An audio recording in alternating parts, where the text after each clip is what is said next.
Hi అండి. Saturday 2 అవుతుంది. 12కి start అయ్యాయి ఆర్డర్స్. ఒక్కసారి 4 వచ్చాయి. ఫాస్ట్గా 4 ఇచ్చేసరికి 2 అయింది. ఊరికే పెసరపప్పు పూర్ణాలు ఎక్కువ వస్తున్నాయి కదా, అందుకోసమని మళ్ళీ పెసరపప్పు పూర్ణాలు రెడీ చేస్తాను. ఇప్పటివరకు వచ్చిన ఆర్డర్స్ అన్నీ ఇవి. ఇవి ముందే రెడీ చేసి ముద్దలు చేసి పెట్టుకున్నాను అనుకోండి, రాగానే పిండిలో కలిపేసేయచ్చు. ఇదిగోటి ఇది ముద్దపప్పు ఆవకాయ. నేనైతే ఆవకాయ పెట్టలే, అదొకటి ఇదొకటి చేస్తుంది. అలా 3 పెట్టినా ఇలా 2 పెట్టినా 5 కదా, ఇది ఒకటి 5. తర్వాత ఇంకా వేరే పట్టు, దీని మీద పట్టు.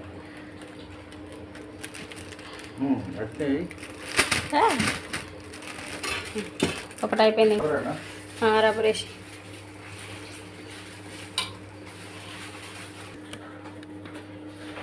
ఆర్డర్స్ 1, 2 ఒకదాని తర్వాత ఒకటి వస్తే నేను ఈజీగా చేసుకోగలుగుతాను. ఒకేసారి 3, 4 వచ్చాయి అనుకోండి, ఇంకెనుక ఎవరైనా ఒకరు లేకపోతే నడవదు. ఇంకా మా ఆయన మా బాబాయ్ ఎవరో ఒకరు ఉంటారు, అందుకనే చేస్తున్నాను, లేకపోతే అంత ఈజీ కాదు. ఓకేనా.